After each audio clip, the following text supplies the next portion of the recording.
Nearly 2 weeks after a blaze tore through parts of a North York building. This is just part of the damage at 235 Gosford Boulevard. From cracked windows, scorched railings and concrete. Construction workers could be seen boarding up the windows to several floors and units at the 15-story high-rise this afternoon. The scene of a tragic 5-alarm blaze where one man was found dead.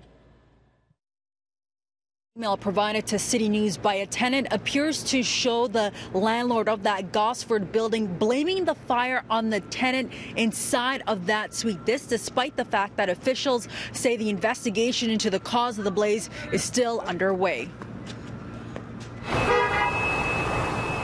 The email appears to be part of a chain between the landlord, Ronquet Property Management, and a displaced tenant who is asking about accommodations. In that correspondence, the RMK spokesperson allegedly writes, quote, "The landlord did not start the fire or cause this damage. A tenant did. There was no negligence on the part of the landlord in this matter."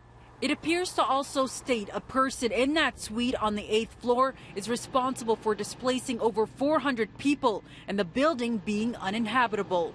Last week, officials concluded that the blaze started on the 8th floor. Toronto Fire and the Ontario Fire Marshal's office tell CityNews an investigation into the circumstances of the blaze is still underway, not commenting on the email from management. We sent part of the tenant's exchange to several people at RMK, including the person who appears to have sent that email. The only response we got was to check Facebook, with no comment on the validity of the email and the claims made.